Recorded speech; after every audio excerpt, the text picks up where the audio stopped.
Hey, it's Greg Hanner here, Garden Realty, and I just wanted to give you, my fellow ECAR agents, a quick tip on the ECAR SentriLock lock boxes. We're just entering the time window for battery replacements, and I've just replaced a few of mine, and I figured I'd share some quick tips with you. So, starting out real quick, if you go to your SentriLock, on the dashboard in the web, you'll be able to see all of your boxes that are registered to you. But this column right here has last battery replacement. And I have learned that we are just entering our window. These batteries last for about 4 years. And so I've just started replacing my batteries as I'm rotating the boxes off of homes. You can see that 2 days ago, I just did a couple of them. So I'm going to show you real quick what's involved with that. Okay? So when you take your box and you open your box using your Bluetooth app, I never used my card, I haven't touched it in 2 years. The hot ticket is the Bluetooth app.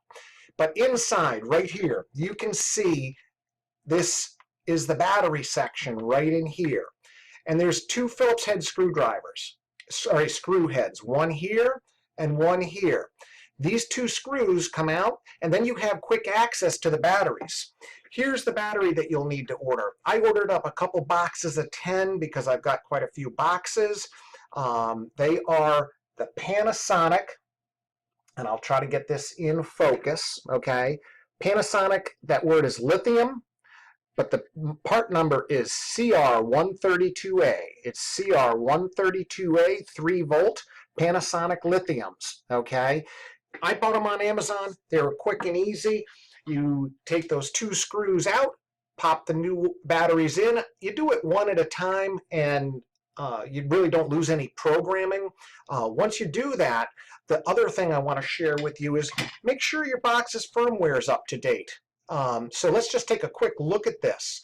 When you click on a box, right down here, battery replacement. So if I just changed out the box, this box happens to be on a property and it's assigned, and as soon as that property sells, I will change it. But you just click here, hit save changes, now it resets that whole battery, the battery, life. But finally, in closing, firmware update, okay? We are on 50.46 in your app. You just simply hit the firmware update, and I'll show you that real quick. On your app, at the bottom, and we've talked about this before, you just click firmware update right there at the bottom of the app, and then you'll be able to see what firmware you're on, and you can see I'm on 46, current version. This box is up to date. So that's it. Enjoy your day. And if you got any questions, feel free to call the ECAR office, or you can call me. I'll help you anytime. Bye-bye.